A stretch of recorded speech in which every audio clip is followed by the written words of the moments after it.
Hi friends, പുതിയൊരു വീഡിയോയിലേക്ക് എല്ലാവർക്കും സ്വാഗതം. വീഡിയോയിലേക്ക് പോകുന്നതിന് മുമ്പേ തന്നെ ഈ ചാനൽ ആരെങ്കിലും ഫസ്റ്റായിട്ട് കാണുന്നവരുണ്ടെങ്കിൽ ഫസ്റ്റ് സബ്സ്ക്രൈബ് ചെയ്ത് ലൈക്ക് ചെയ്ത് സപ്പോർട്ട് ചെയ്ത് കാണാം. ചന്ദ്രികയും മലരും അവരുടെ ഗ്രാമത്തിലേക്ക് പോവുകയാണ്. അങ്ങനെ ഗ്രാമത്തിലെത്തി ഏകദേശം. അതിനുശേഷം മലർ തീരെ നിവൃത്തിയില്ല, മലറിനെ തീരെ അങ്ങോട്ടേക്ക് പോകണ്ട, ഞാൻ ആ ഗ്രാമത്തിലേക്കില്ല എന്നൊക്കെ പറഞ്ഞ് ഷാഢ്യം ചെയ്ത് കരയാണ് മലർ. പക്ഷെ ഒരു തരത്തിലും ചന്ദ്രിക വിട്ടുകൊടുക്കുന്നില്ല. അവസാനം മലർ പറയാണ്, നമുക്ക് പോകാം അമ്മേ, മുത്തശ്ശൻ്റെയും മുത്തശ്ശിയുടെ അടുത്തേക്ക് പോകാം, അവർ നമ്മളെ കാണാതെ വിഷമിക്കുന്നുണ്ടാവും. മലർ, മിണ്ടാതെ എൻ്റെ കൂടെ വാ, എനിക്കാ നാട് ഇഷ്ടമല്ല അമ്മേ. മലർ, അമ്മയ്ക്ക് ദേഷ്യം വന്നാൽ നല്ല അടിവെച്ച് തരും, വാ എൻ്റെ കൂടെ. മഹേന്ദ്രൻ മുത്തശ്ശനും ലക്ഷ്മി മുത്തശ്ശിയും നമ്മളെ ഓർത്ത് അവിടെ നിന്ന് കരയായിരിക്കും. ആരും ഇവിടെ കരയൊന്നുമില്ല, നീ എൻ്റെ കൂടെ വരുന്നുണ്ടോ ഇല്ലയോ? അമ്മേ, ഞാൻ നാട്ടിലേക്ക് പോവാന്നുള്ള കാര്യം സിദ്ധുവിനോട് പറഞ്ഞതേയില്ല. സിദ്ധു എന്നെ കാണാതെ അന്വേഷിക്കും അമ്മേ. അങ്ങനെ അന്വേഷിക്കൊന്നുമില്ല, നീ വാ ഇങ്ങോട്ട് മിണ്ടാതെ. അമ്മേ, ഞാൻ സിദ്ധുവിനോട് വാട്ടർ കളർ വേണമെന്ന് പറഞ്ഞിരുന്നു. സിദ്ധു ഇന്നത് വാങ്ങിക്കൊണ്ട് വരും അമ്മേ. വാ അമ്മേ, നമുക്ക് അങ്ങോട്ട് പോകാം. നിനക്ക് എന്താ ഇപ്പോൾ വേണ്ടത്? വാട്ടർ കളറല്ലേ? അത് ഞാൻ വാങ്ങിത്തരാം, നീ വാ. എനിക്കൊന്നും വേണ്ട, ഞാൻ വരില്ല. നമുക്ക് മുത്തശ്ശൻ്റെ വീട്ടിലേക്ക് പോകാം. ദേ, ഇപ്പം എന്താ, നിനക്ക് വാട്ടർ കളർ വേണം അല്ലേ? ഇപ്പം അത്രയല്ലേ ഉള്ളൂ. ഞാൻ വാങ്ങിത്തരാം, നീ വാ. വിട്, ഞാൻ വരില്ല, നമുക്ക് മുത്തശ്ശൻ്റെ വീട്ടിലേക്ക് പോകാം. മലർ, പറയുന്നത് അനുസരിക്ക്, വെറുതെ അടിവാങ്ങല്ലേ. ഇവിടെ ഉള്ളതാണ് നമ്മുടെ വീട്. ഇനി മുതൽ നമ്മൾ ഇവിടെയാണ് താമസിക്കുന്നത്, മനസ്സിലായോ? ഞാൻ ഇവിടെ നിൽക്കില്ല. എനിക്ക് ഇപ്പം തന്നെ സിദ്ധുവിനെ കാണണം. ചന്ദ്രിക, രണ്ടെണ്ണം തന്നാലുണ്ടല്ലോ. അത് വീട്ടിലേക്ക് വന്നേ, നടക്ക്. ഞാൻ വരില്ല, എന്നെ മുത്തശ്ശൻ്റെ വീട്ടിലേക്ക് കൊണ്ടുപോ. മലർ, ഇനി മുത്തശ്ശൻ്റെ വീടുമില്ല, ഒന്നുമില്ല, ആ വീടൊക്കെ നീ അങ്ങ് മറന്നേക്ക്, അത്രയേ ഉള്ളൂ എന്ന് പറഞ്ഞ് മലറിനെ എടുത്ത് തട്ടിയിട്ട് ചന്ദ്രിക നടക്കുകയാണ്. വെറുതെ വാശി പിടിക്കലടാ, അമ്മ പറയുന്നത് കേൾക്ക്, കരയാൻ നിൽക്കണ്ട. വീട്ടിലെത്തിയാൽ ഉടൻ തന്നെ അമ്മ മോൾക്ക് ഇഷ്ടപ്പെട്ട പാൽപ്പായസം ഉണ്ടാക്കിത്തരാം കേട്ടോ. എനിക്കതൊന്നും വേണ്ട. ചന്ദ്രിക മലറിനെ എടുത്ത് ബാഗ് കൊടുത്ത് നടക്കുക. അങ്ങനെ അവരുടെ വീട്ടിലെത്തി ചന്ദ്രിക വീട് വൃത്തിയാക്കുകയാണ്. അടിച്ചുവാരുകയും തുടക്കുകയൊക്കെ ചെയ്തിട്ട് വീട് വൃത്തിയാക്കുകയാണ്. മലർ ഒരിടത്തിൽ നിന്ന് കരഞ്ഞുകൊണ്ടിരിക്കുകയാണ്. അങ്ങനെ മേഘ വണ്ടിയിൽ കയറിയിരുന്ന് ബാഗൊക്കെ അവിടെ വെച്ച് വണ്ടി സ്റ്റാർട്ടാക്കാൻ പോകുമ്പോഴാണ് അടുത്ത സൈഡിലേക്ക് കൂടി മനീഷ് കയറി ഇരിക്കുന്നത്. ഹേയ്, എന്താ മനീഷ് ഇത്? നീ ചോദിക്കുകയും പറയുകയൊക്കെ ചെയ്യാതെ കയറിയിരിക്കുന്നു. എനിക്ക് നിന്നോട് അല്പം സംസാരിക്കാനുണ്ട്. എന്തായാലും പിന്നെ സംസാരിക്കാം. നീ കാറിൽ നിന്ന് ഇറങ്ങാൻ നോക്ക്. നീ പുറത്തിറങ്ങാൻ നോക്ക്. ഇല്ല, എനിക്കിപ്പോൾ തന്നെ സംസാരിക്കണം, അല്ലെങ്കിൽ എനിക്ക് വട്ടുപിടിക്കും. എന്താണെന്ന് വെച്ചാൽ കാര്യം പറയും. നിനക്ക് മറ്റാരുമായോ നിശ്ചയം നടന്നു എന്ന് നീ എന്നോട് പറഞ്ഞല്ലോ. അയാൾ ആരാ? അയാൾ എവിടെയാ ഉള്ളത്? പറ മേഘ, അത് നിന്നെ ബാധിക്കുന്ന കാര്യമൊന്നുമില്ലല്ലോ. ആദ്യം നീ കാറിൽ നിന്ന് ഇറങ്ങാൻ നോക്ക്. അത് നീ പറഞ്ഞാലേ ഞാൻ കാറിൽ നിന്ന് ഇറങ്ങും. അയ്യോ, ഇവനെക്കൊണ്ട് ഇവൻ്റെ കയ്യിൽ നിന്നും രക്ഷപ്പെടാൻ പറ്റുമെന്ന് തോന്നുന്നില്ല. ഇവൻ ടോർച്ചർ ചെയ്യുകയാണല്ലോ. മേഘ, പറയ്, ആരുമായിട്ടാണ് നിൻ്റെ നിശ്ചയം നടന്നത്? അത് അത് അദ്ദേഹം ഒരു വലിയ ബിസിനസ്മാനാണ്, ഫോറിനിലാണ് ഉള്ളത്.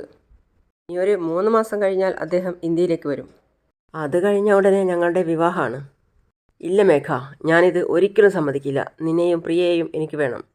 അതേ നോക്ക്, നീ ഇങ്ങനെ റെക്കോർഡ് ചെയ്തതുപോലെ പറഞ്ഞത് തന്നെ വീണ്ടും വീണ്ടും പറഞ്ഞുകൊണ്ടിരിക്കണ്ട. എനിക്ക് നിൻ്റെ കൂടെ ജീവിക്കണമെന്ന് ആഗ്രഹമില്ല. പഴയതൊക്കെ ഞാൻ മറക്കാനാണ് ശ്രമിക്കുന്നത്. ഇനിയും നീ എന്നെ ശല്യം ചെയ്യാനാണ് ഉദ്ദേശിക്കുന്നതെങ്കിൽ നടക്കുന്നത് വേറെ ആയിരിക്കും. ആദ്യം മറ്റൊരു കമ്പനിയിൽ ജോലി കിട്ടുമോ നോക്ക്. നീ ഇനി എൻ്റെ കമ്പനിയിൽ ജോലി നോക്കണ്ട. എന്താ മേഘ, നമ്മൾ ഒരുമിച്ച് ജീവിക്കുന്നതിനെക്കുറിച്ച് പറയുമ്പോൾ നീ എന്നോട് ജോലി വിട്ടു പോകാൻ പറയുന്നു? നിനക്കെന്നെ ഇഷ്ടമില്ലാതായതിന് ഒരു കാരണമെങ്കിലും പറ. ആ കാരണം ന്യായമാണെങ്കിൽ ഞാൻ തന്നെ നിന്നെ വിട്ടു പോയിക്കോളാം. ദേ നോക്ക്, നമ്മൾ രണ്ടുപേരും ഒരുമിച്ചുള്ള ജീവിതം അവസാനിച്ചു കഴിഞ്ഞു. ഇനി അതിനെക്കുറിച്ച് സംസാരിക്കാനോ ചിന്തിക്കാനോ ഒന്നുമില്ല. ഷോ, ഇനി ഒരിക്കലും ഈ കാര്യം പറഞ്ഞുകൊണ്ട് എൻ്റെ അടുത്തേക്ക് വരരുത്. നിൻ്റെ തീരുമാനം നീ പറഞ്ഞു കഴിഞ്ഞു, ഇനി എൻ്റെ തീരുമാനവും കൂടി നീ കേട്ടോ. ഞാൻ നിന്നെ വിടില്ല. നിന്നെ ആ ബിസിനസ്സുകാരനെ കൊണ്ട് കല്യാണം കഴിക്കാൻ ഞാൻ സമ്മതിക്കില്ല. ഞാൻ ജീവിക്കുകയാണെങ്കിൽ നിൻ്റെ കൂടെ തന്നെ ജീവിക്കും. എനിക്ക് നിന്നെയും പ്രിയയെയും വേണം. നിനക്ക് ആരുമായിട്ടാണോ നിശ്ചയം കഴിഞ്ഞത് അയാളോട് നിൻ്റെ പാസ്റ്റിനെ പറ്റി പറ. അയാൾ തന്നെ നിന്നെ വിട്ട് പോയിക്കോളും. അപ്പോൾ നമുക്ക് രണ്ടുപേർക്കും ഒരുമിച്ച് ജീവിക്കാം. നോക്ക് മനീഷ്, ഇനി ഒരിക്കൽ കൂടി നീ എന്നെ ഇതേ രീതിയിൽ അപ്രോച്ച് ചെയ്ത് കഴിഞ്ഞാൽ പിന്നെ എൻ്റെ പെരുമാറ്റം ഇങ്ങനെയായിരിക്കില്ല. ആദ്യം നീ കാറിൽ നിന്നും ഇറങ്ങാൻ നോക്ക്, പുറത്തു പോ. എന്താ മേഘ? എൻ്റെ കുഞ്ഞിന് മറ്റൊരാളുടെ ഇനിഷ്യലിടാൻ ഞാൻ സമ്മതിക്കില്ല. അതേപോലെ നിന്നെയും മറ്റൊരാൾക്ക് ഞാൻ വിട്ടുകൊടുക്കില്ല. നീ ജീവിക്കുകയാണെങ്കിൽ എൻ്റെ കൂടെ മാത്രമേ ജീവിക്കാൻ പാടുള്ളൂ. വേറെ ആരും നിന്നെ കല്യാണം കഴിക്കാൻ ഞാൻ സമ്മതിക്കില്ല. മേഘ കാറിൽ തന്നെ തലതല്ലി ദേഷ്യത്തോടെ കൈ രണ്ടും അടിച്ച് അതിൽ തന്നെ അടിച്ച് സങ്കടപ്പെടുകയാണ്. അതും പറഞ്ഞ് മനീഷ് അതിൽ നിന്നും ഇറങ്ങിപ്പോയി. മേഘയുടെ ആ ദേഷ്യവും വിഷമവും കാറിൻ്റെ സ്റ്റിയറിങ്ങിൽ തന്നെ അടിച്ച് തീർക്കുകയാണ് നല്ല വിഷമത്തോടെ. എന്തൊക്കെ നടക്കരുത് എന്ന് കരുതിയോ അതൊക്കെ നടക്കുക. ഞാൻ ഈ മനീഷിൽ നിന്നും ഇനി എങ്ങനെ രക്ഷപ്പെടാൻ പോകുന്നു? പിന്നെ കാണിക്കുന്നത് ലക്ഷ്മിയെയും മഹേന്ദ്രൻ സാറിനെയാണ്. ലക്ഷ്മി മഹേന്ദ്രൻ സാറിൻ്റെ അടുത്ത് പറയാണ്, ഏട്ടാ, നമ്മൾ പറയുന്നതിന് മുമ്പേ ചന്ദ്രിക എങ്ങനെ ഈ കാര്യങ്ങളൊക്കെ അറിഞ്ഞത്? അതാ ലക്ഷ്മി എനിക്കും അറിയാത്തത്. നമ്മൾ ചന്ദ്രികയോട് പിറന്നാളിൻ്റെ അന്ന് ഇത് പറയാമെന്ന് കരുതി. നമുക്ക് മുമ്പായി ആരായിരിക്കും ചന്ദ്രികയോട് ഈ കാര്യം പറഞ്ഞത്? ഈ കാര്യം നമുക്ക് മാത്രമല്ലാതെ ഈ ഏട്ടൻ്റെ ഫ്രണ്ട് ഡോക്ടർ മാത്രമേ അറിയൂ. അദ്ദേഹം എന്തായാലും ചന്ദ്രികയോട് പറയാൻ ഒരു സാധ്യതയില്ല. വേറെ ആർക്കും ഈ കാര്യം അറിയത്തുമില്ല. ചന്ദ്രികയാണ് നമ്മുടെ മോളെന്ന കാര്യം വേറെ ആർക്കാ അറിയുന്നേ? ചന്ദ്രിക ഇത്രയും വെറുപ്പോടെ നമ്മോട് സംസാരിക്കണമെങ്കിൽ നമ്മളെക്കുറിച്ച് ഇല്ലാത്ത കാര്യങ്ങളൊക്കെ ആരോ പറഞ്ഞു കൊടുത്തിട്ടുണ്ട്. എന്തൊക്കെയോ അവളോട് പറഞ്ഞ് അവളുടെ മനസ്സ് മാറ്റിയിട്ടുണ്ട്. അതാരാണെന്ന് ആദ്യം കണ്ടുപിടിക്കണം. പിറന്നാൾ ദിവസമാണ് അവൾ നമ്മളോട് പിണങ്ങിപ്പോയത്. ചന്ദ്രിക നമ്മുടെ മകളാണെന്ന് പറയുമ്പോൾ അവൾ വളരെ സന്തോഷത്തോടെ നമ്മളോട് സംസാരിക്കും എന്നാണ് കരുതിയത്. പക്ഷേ അതവൾ നമ്മളിൽ നിന്നും അകന്നു പോകാൻ കാരണമായി. ചന്ദ്രിക മലരിനെയും കൂട്ടി അവളുടെ ഗ്രാമത്തിലായിരിക്കും പോയിരിക്കുന്നത്. നമുക്ക് ചെന്ന് അവളെ നേരിൽ കണ്ട് സംസാരിച്ച് സമാധാനിപ്പിച്ച് വീണ്ടും കൂട്ടിക്കൊണ്ടുവന്നാലോ? അതേ ലക്ഷ്മി, നമുക്കവളെ നേരിൽ കണ്ട് സംസാരിച്ച് കാര്യങ്ങൾ ബോധിപ്പിക്കാം. ചന്ദ്രിക ഇല്ലാത്ത വീടേയല്ല ലക്ഷ്മി. ശരി ഏട്ടാ, ഏട്ടൻ റെസ്റ്റ് എടുക്ക്. ചന്ദ്രികയുടെ ദേഷ്യം ഇനിയും 2-3 ദിവസം കാണും. അത് കഴിഞ്ഞ് ഉറപ്പായിട്ടും അവളുടെ മനസ്സ് മാറും. മേഘ സാധാരണ കാണുന്നയിടത്ത് വന്ന് അച്ഛനെ വിളിപ്പിച്ച് അപ്പോൾ അച്ഛൻ അവിടെ എത്തിയിട്ട് പറയാണ്, എന്താ മേഘ മോളെ, നീ എന്താ അച്ഛനെ കാണണമെന്ന് പറഞ്ഞത്? രാവിലെ മനീഷിനെ കണ്ടിരുന്നു അച്ഛാ. പിന്നെ മനീഷിനെ കണ്ട കാര്യവും മനീഷ് സംസാരിച്ചതുമൊക്കെ അച്ഛനോട് പറയാണ്. ഞാൻ ജീവിക്കുവാണെങ്കിൽ നിൻ്റെ കൂടെ തന്നെ ജീവിക്കും. നിൻ്റെ ജീവിതവും എൻ്റെ കൂടെ തന്നെയായിരിക്കും. വേറെ ആർക്കും നിന്നെ ഞാൻ വിട്ടുകൊടുക്കില്ല. എനിക്കെന്തോ പേടി തോന്നുന്നു അച്ഛാ. മനീഷ് വീട്ടിൽ വന്ന് മഹേന്ദ്രൻ അച്ഛനോട് അവനാണ് പ്രിയയുടെ അച്ഛൻ എന്ന് പറഞ്ഞു കഴിഞ്ഞാൽ പിന്നെ എല്ലാം തീർന്നു അച്ഛാ. അത് കഴിഞ്ഞാൽ മഹേന്ദ്രൻ അച്ഛനും മനീഷിനൊപ്പം എന്നോട് ഒന്നിച്ച് ജീവിക്കാൻ വേണ്ടി പറയും. മനീഷിനെ എങ്ങനെയാ അച്ഛാ ഞാൻ ജീവിതത്തിൽ നിന്നും ഒഴിവാക്കുന്നത്? അവൻ കാരണം എൻ്റെ ലൈഫ് തന്നെ സ്പോയിലാവും എന്നുള്ള പേടി എനിക്കുണ്ട്. പേടിക്കണ്ട മോളെ, അവൻ കാരണം നിനക്ക് ഒരു പ്രശ്നവും ഉണ്ടാവാതെ ഞാൻ നോക്കിക്കോളാം. മനീഷിനെക്കുറിച്ച് ഓർക്കുമ്പോൾ ഓരോ ദിവസവും ഞാൻ നീറിക്കൊണ്ടിരിക്കുക അച്ഛാ. അവൻ മഹേന്ദ്രൻ അച്ഛനോടോ അല്ലെങ്കിൽ സിദ്ധുവിനോടോ എന്തെങ്കിലും പറഞ്ഞു കഴിഞ്ഞാൽ എൻ്റെ എല്ലാ പ്ലാനും തകരും അച്ഛാ. മേഘ അതും പറഞ്ഞ് അച്ഛൻ്റെ മുന്നിൽ കരയാണ്. മോളെ, നീ എന്തിനാ കരയുന്നത്? നിൻ്റെ അച്ഛനായ ഞാനില്ലേ?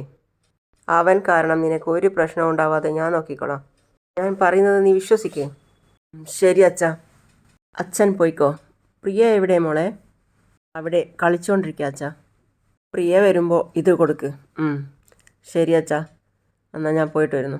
പിന്നെ കാണിക്കുന്നത് സിദ്ധു വന്നിറങ്ങുന്നതാണ്. സിദ്ധു വന്നിട്ട് ഒരു പൊതിയുണ്ട് കയ്യിൽ. എന്നിട്ട് പറയാണ്, ഇതെന്താ ചന്ദ്രികയുടെ വീട് പൂട്ടിയിരിക്കുന്നത്? ഒരു പക്ഷേ മലർ ഉണ്ടാവും. സിദ്ധു വീട്ടിൽ പോയിട്ട് വിളിക്കുകയാണ്, മലർ, മലർ, ഏയ് മലർ. അപ്പോഴാണ് ലക്ഷ്മി അവിടത്തേക്ക് വന്നത്. വാ സിദ്ധു. മലർ എവിടെയാ ആൻറ്റി? അവളെ കാണുന്നില്ലല്ലോ. അവളുടെ വീട്ടിലും പോയി. വാട്ടർ കളർ വേണമെന്ന് പറഞ്ഞിരുന്നു, അത് വാങ്ങിക്കൊണ്ട് വന്നതാ. എന്നിട്ട് ആളെ കാണാനില്ല. അവർ എവിടെ പോയി ആൻറ്റി? മലരും ചന്ദ്രികയും അവരുടെ ഗ്രാമത്തിലേക്ക് പോയി. മലരും ചന്ദ്രികയും ഇവിടെ നിന്ന് പോയെന്നോ? എന്താ ആൻറ്റി ഈ പറയുന്നേ? അതേ സിദ്ധു, എന്താ കാരണം എന്നറിയില്ല. ചന്ദ്രിക പെട്ടെന്ന് നാട്ടിൽ പോകണമെന്ന് പറഞ്ഞ് മലരിനെയും കൂട്ടി പോയി. ചന്ദ്രിക നാട്ടിലേക്ക് പോകാൻ വഴിയില്ലല്ലോ. അങ്ങനെ പോകണമെങ്കിൽ അതിൻ്റെ കാരണം അമ്മ തന്നെയായിരിക്കും. അമ്മ തന്നെ ചന്ദ്രികയെ വഴക്ക് പറഞ്ഞിട്ടുണ്ടാവും. അതുകൊണ്ടായിരിക്കും ചന്ദ്രിക മലരിനെയും കൊണ്ട് പോയത്. ആൻറ്റി, ചന്ദ്രിക എപ്പോൾ വരും എന്ന് വല്ലതും അറിയോ? അറിയില്ല സിദ്ധു. സിദ്ധു വിഷമത്തോടെ മുറിയിൽ പോയി വാട്ടർ കളർ അവിടെ വെച്ച് പോക്കറ്റിൽ നിന്നും ഫോണെടുത്ത് ചന്ദ്രികയെ വിളിക്കുകയാണ്. ചന്ദ്രിക ഓരോന്നും ആലോചിച്ചുകൊണ്ട് മലറിനെ മടിയിൽ കിടത്തി ഉറക്കി കൊടുക്കുകയാണ്. അപ്പോഴാണ് സിദ്ധുവിൻ്റെ കോൾ വന്നത്. ചന്ദ്രിക ഫോണെടുത്ത് കയ്യിൽ പിടിച്ചിട്ട് എടുക്കണോ എടുക്കേണ്ടയോ എന്നുള്ളൊരു സംശയത്തിൽ നിൽക്കുകയാണ്. ചന്ദ്രിക മലറിനെ അവിടെ സുരക്ഷിതമായി കിടത്തി അതിനുശേഷം ഫോണെടുത്ത് പുറത്തേക്ക് വരികയാണ്. കുറേ തവണ വിളിച്ചപ്പോഴാണ് ചന്ദ്രിക ഫോൺ അറ്റൻഡ് ചെയ്തത്. ആ പറയൂ സാർ, എന്താ നീ നാട്ടിലേക്ക് പോയത്? നാട്ടിലേക്ക് പോയിന്ന് ആൻറ്റി പറഞ്ഞു. ഇപ്പം നീ എവിടെയാണുള്ളത്? ഞാൻ എൻ്റെ നാട്ടിലേക്ക് തിരിച്ചു വന്നു. ചന്ദ്രിക എന്തിനാ? അമ്മ എന്തെങ്കിലും പറഞ്ഞോ? അമ്മ നിന്നെ വഴക്ക് പറഞ്ഞത് കൊണ്ടല്ലേ നീ നാട്ടിലേക്ക് പോയത്? ആരും കാരണമെന്ന് ഞാൻ പറയുന്നില്ല, എനിക്കവിടെ താമസിക്കണ്ടെന്ന് തോന്നി. അതുകൊണ്ട് എൻ്റെ മോളെയും കൂട്ടി ഞാൻ ഇങ്ങോട്ടേക്ക് വന്നു. ചന്ദ്രികയെ ഇങ്ങനെയൊക്കെ പറഞ്ഞാൽ എങ്ങനെയാ? എന്താണ് പ്രശ്നമെന്ന് പറഞ്ഞാലേ എനിക്കത് ശരിയാക്കാൻ പറ്റുമോ? നീ എന്തിനാ ഒന്നും പറയാതെ നാട്ടിലേക്ക് പോയേ? ഒന്നും ശരിയാക്കാൻ നോക്കണ്ട സാർ, എൻ്റെ മനസ്സ് തന്നെ തകർന്നു പോയി. എനിക്കവിടെ നിൽക്കാനിപ്പോൾ ഇഷ്ടമല്ല. മതി സാർ, കപ്പയോ കഞ്ഞിയോ കൊടുത്ത് ഞാൻ എൻ്റെ കുഞ്ഞിനെ ഇവിടെ വളർത്തിക്കോളാം. ഇനി ഞാൻ അങ്ങോട്ട് വരില്ല സാർ, ചന്ദ്രിക കരഞ്ഞുകൊണ്ട് പറയാണ്. എന്നെയും കുഞ്ഞിനെയും ഓർത്ത് സാറ് വെറുതെ വിഷമിക്കരുത് സാറേ. ചന്ദ്രികയെ, സാറെങ്കിലും സന്തോഷമായി സമാധാനമായി ജീവിക്കണം. ചന്ദ്രിക അതിന് നീ... അപ്പോഴേക്കും ചന്ദ്രിക ഫോൺ കട്ട് ചെയ്തു കഴിഞ്ഞു. എന്താ നടന്നതെന്നറിയില്ലല്ലോ. എല്ലാത്തിനും കാരണം അമ്മ തന്നെയായിരിക്കും. സിദ്ധു അവിടെ നിന്ന് ചിന്തിക്കുകയാണ്. അമ്മ തന്നെയായിരിക്കും ചന്ദ്രികയെ വഴക്ക് പറഞ്ഞത്. അമ്മ റൂമിൽ നിന്നും എന്തോ ചെയ്തുകൊണ്ടിരിക്കുകയാണ്. ആ സമയത്താണ് സിദ്ധു അവിടേക്ക് പോയിട്ട് പറയാണ്, അമ്മ ചന്ദ്രികയെ എന്തെങ്കിലും വഴക്ക് പറഞ്ഞിരുന്നോ? ജാനകി ഒരു അലസതയോടെ ചെയ്യുന്ന ജോലിയിൽ തന്നെ മുഴുകി. ഞാൻ അമ്മയോടാ ചോദിച്ചത്, ചന്ദ്രികയെ എന്തെങ്കിലും വഴക്ക് പറഞ്ഞോന്ന്. എന്താ ഇപ്പം നിൻ്റെ പ്രശ്നം? ഞാൻ ചോദിച്ചതിന് മാത്രം ഉത്തരം പറയും. അമ്മ ചന്ദ്രികയെ വഴക്ക് പറഞ്ഞോന്ന്. ഞാനെന്തിനാടാ അവളെ വഴക്ക് പറയുന്നേ? ഞാനൊന്നും പറഞ്ഞിട്ടില്ല. എൻ്റെ മകനിൽ നിന്നും അകന്നു പോയിക്കോ, അല്ലെങ്കിൽ വിഷം കുടിച്ച് ഞാൻ മരിക്കും എന്ന് പറഞ്ഞു. അവൾ കാരണം ഒരു ജീവൻ നഷ്ടപ്പെടരുത് എന്ന് വിചാരിച്ചു കാണും. അതുകൊണ്ടായിരിക്കും മലറിനെയും കൊണ്ട് ഇവിടെ നിന്ന് പോയത്. മലറിനെയും കൊണ്ട് നാട്ടിൽ പോയെന്നോ? വിഷമത്തോടെ സിദ്ധു അമ്മയുടെ മുഖത്തേക്ക് നോക്കുകയാണ്. സിദ്ധുവിന് എന്ത് ചെയ്യണം എന്ത് പറയണം എന്നറിയാതെ നിൽക്കുകയാണ്. അങ്ങനെയാണ് ഇന്നത്തെ ഭാഗം അവസാനിക്കുന്നത്. അപ്പോൾ അടുത്തതായി കാണിക്കുന്നത് മഹേന്ദ്രൻ സാറ് ചന്ദ്രികയെ ഫോണിൽ വിളിച്ച് സംസാരിക്കുന്നതാണ്. അപ്പോൾ ചന്ദ്രിക പറയാണ്, എന്താ സാർ, ഞാൻ നിങ്ങളുടെ ഒരു വെറും വേലക്കാരിയല്ലേ? ഒരു ജോലിക്കാരി വീട്ടിൽ നിന്നും പോയെന്ന് കരുതി സാർ ഇങ്ങനെ മരുന്നൊക്കെ കഴിക്കാതിരിക്കാൻ പാടുണ്ടോ? നന്നായി ഭക്ഷണം കഴിച്ച് മരുന്ന് കഴിക്കണം സാർ. ചന്ദ്രികയെ, ദയവായി നീ ഇങ്ങനെ സംസാരിക്കരുത് എന്ന് പറഞ്ഞ് മഹേന്ദ്രൻ സാർ കരയാണ്. അപ്പോൾ ചന്ദ്രിക പറയാണ്, ഒരു ജോലിക്കാരിയായിട്ട് സാറിനെ നന്നായിട്ട് നോക്കിയിട്ടുണ്ട്. അതുകൊണ്ട് സാറിനോട് ഞാൻ എന്നും കടപ്പെട്ടവളായിരിക്കും.